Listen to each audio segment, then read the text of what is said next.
This is a chance to start over.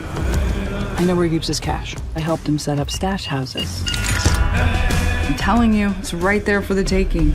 I gotta say, I love Lake George. I watched it earlier this morning, and it was very funny. It was quite the ride. I love both of your characters.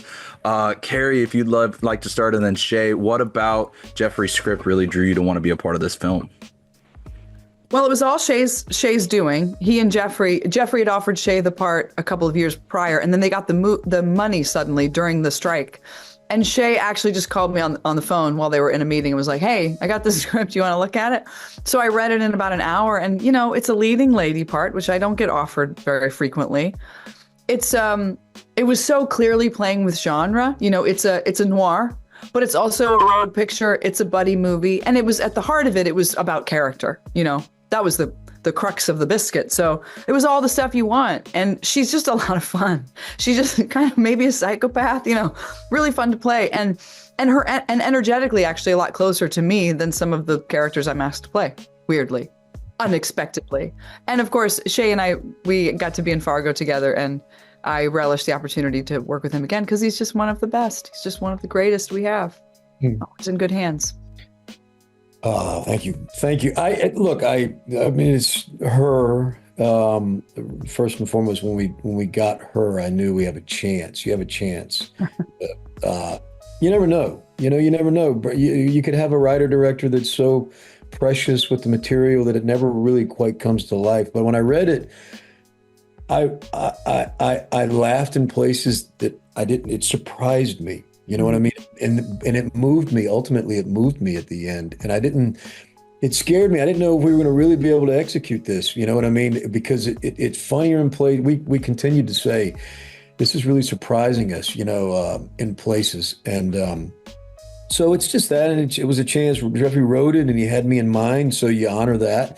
And you don't know, you don't say yes to everything like that. But this one, I'm a sucker, man, for someone's vision. And you can get me every time. Then if I can get the right component, I brought Glenn in. I called Glenn up, who I'd done Boardwalk Empire with, and Waco with Mike Shannon and I we had the right components. And then it was beautiful to do, I love that. And the components fit together so well because, and I'd love to touch on the fact that you both mentioned that like the genre is such an interesting balance in this film. And I'd love to hear from the performance side of things, how that impacts the way you view your character and the dialogue as you go into a scene. Well, ultimately, I don't think you can think about that while you're making something, You have to concentrate on just like, what does a character want in a moment? But certainly we're aware of the tropes of genre that we're trafficking in, that we're resistant to, how the story is either going along with those or violating them at any given moment. I would say the trickiest part for me was that, there's some very specific physical comedy being asked for in this film, which is not something that is usually required of me in my jobs, though it's something I love and I so appreciate in my own film education, those films. And, Jeffrey's inspiration was Lily Tomlin and Late Show, Late Yep. Night? Late Show. And just like a very quirky kind of femme fatale, but it's in the writing, it's already in there. And so the best you hope for is to do the scene with a great scene partner and hope it works. But it's a fine line. You don't want to play comedy. You want to play the actual circumstances of a scene and hope that it's funny because of that. And I found that was, you'd feel yourself going too far sometimes and have to kind of pull back and make sure you were playing the reality of the situation and not playing for laughs, I guess I would say. And I think, we found a good balance, more or less. And that was a really fun challenge. That was hard to figure out. And then Shea, did you have anything you wanted to add on for that? I just think I've said it, if anyone who'll listen to me, if you find a better performance, I'm all in than Phyllis. I haven't seen it. You know what I mean? It requires a deft touch of understanding comedy and then, to go to those places when she thinks I'm going to do what I'm asked to do to her. She has to go to a place it really costs. You got to go to those places, I think. And then we're in the hotel room and she tells me, you need an A+ actress that can say, I don't have anything, and really mean it. She's lying on the bottom of the pool when she says that. And you can't play at that when you say, I don't have anything. And then I say, Well, I'll split it with you. And then she's truly moved. Those are the surprising parts of the script are, what I love. And then, like I said, ultimately move me somehow in a piece. And, that's what it did for me. And those scenes that you mentioned I did love those scenes so much. But then, Carrie, that also brings me to a question I have about Phyllis, which is just how sincere do you actually feel she is for so much of this film? Because she is something of a motor mouth con artist, but at the same time, like Shea says here, she has those seemingly genuine moments. What are your thoughts on that? How much do you? I'll tell you, a good con artist believes what they're saying. I think we've seen the cost of that. If a grifter is really good at grifting, there's a feeling of authenticity behind it, that they actually do believe their own story. They've said it enough, they absolutely believe it. And so I think she does pinpoint in Don what he needs. He needs a little energy in his life. He needs a little inspiration. And she finds, I think, the guilt and shame really useless. Those are ultimately really useless emotions. And this is a redemption story. This is a story about people actually do deserve redemption, ultimately. And they find it in an unexpected place.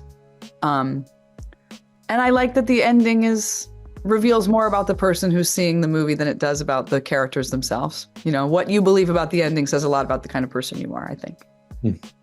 I couldn't agree more, and I don't want to get into the ending because I want people to see it for themselves. But yes, it is a very beautiful, and in my mind, I look at it as a glass half full way. So I hope more people do the same. Shea, I'll turn to you next because one of the things I love about Don is he's not this typical cynical guy. He has vulnerability. He has a desire, like Carrie said, to sort of redeem himself over the course of this film. What is it like, capturing that side of him, again, through this interesting genre lens? Yeah, it required, I don't know that I have it, but trust. It's a lot of trust involved, and being able to be, he comes into this piece shell-shocked. He's lost everything. And how do you build that back up? He's enormous amount of guilt, and we talk about that. And she said, "Oh, Don," but he does feel that just by nature, the nature of the beast. And to me, these two people, they find each other and they need each other. You know what I mean? And I think he does. I think she probably has a line on that. She's a survivor. She's got to be. Don has to be by proxy from the last decade of where he's been. He's had to survive, and they find each other. And I think they touch each other more than they expect. You know what I mean? And she probably has a clear line once, without giving too much away. Once something doesn't go down that needs to go down, then she's like, you know what? I'm going to do this. And then you all of a sudden, she's moved by him and he by her, But what the piece does, I love, is it keeps you off balance. You don't really know. That's what Jeffrey, the deft touch and the deft hand of a really good director, is they keep you off balance. You know what I mean? And it's not a romance. It doesn't, it's not really a traditional romance, though there is love in it, Yeah. Which I like. I do love that it's a far more platonic love, if anything. A girl doesn't do a cartwheel in front of someone unless she kind of digs him. old proverb. We're putting wise man once said. I love that. So I see I'm coming up on time. So Carrie, I did want to ask you really quickly as well. I love the Gilded Age. I can't believe it's already been a year since season 2 came out. I know season 3 is supposed to come in 2025, but have you heard a more specific window of when we might see it? We're shooting it right now, honey.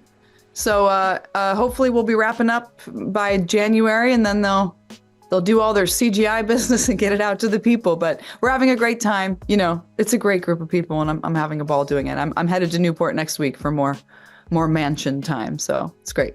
That's what I love to hear. So I can't wait to when we get that filming wrap update. And then Shea, really quickly for you, Mission Impossible trailer finally dropped. I'm so excited about it. But I see Degas is teaming up with Ethan, and I'm curious, what are you allowed to share with me about how that impacts his and Jasper? That, man. I've already gotten my hand slapped for saying things that I shouldn't say, and someone on this call would be upset with me. But I can't get into any. It's just, I'll tell you this. I mean it. It's Cruise and McQuarrie are not prone to they're not hyperbolic. They're really they love cinema. They're both cinephiles. They know this thing it's so good. This next one, it's really, really good. And it's because it's grounded in character. And that's what McQuarrie knows so well. And they give everyone a little slice, a little moment. We know that Tom is the son and we revolve around that. And we're happy to do that, honestly. But they always give everyone a little bit. And it's very rewarding to do them. Well, I can't I'm wait to see. working my way through the franchise so I can catch up to it. Yeah. And Carrie and I'm going to bring her on to Mission, and she's going to bring me into Ghostbusters next. Yeah. Please do. I would be happy to see both of you in each other's worlds. But in the meantime, I really look forward to getting the word out about Lake George. It's like I said, it's such a beautiful film, and I can't wait for people to see it and embark on the journey with you both. So thank you so much for taking the time. I really do appreciate it. Thank you for your time. We appreciate it. Absolutely. Have a great rest of your week. You too.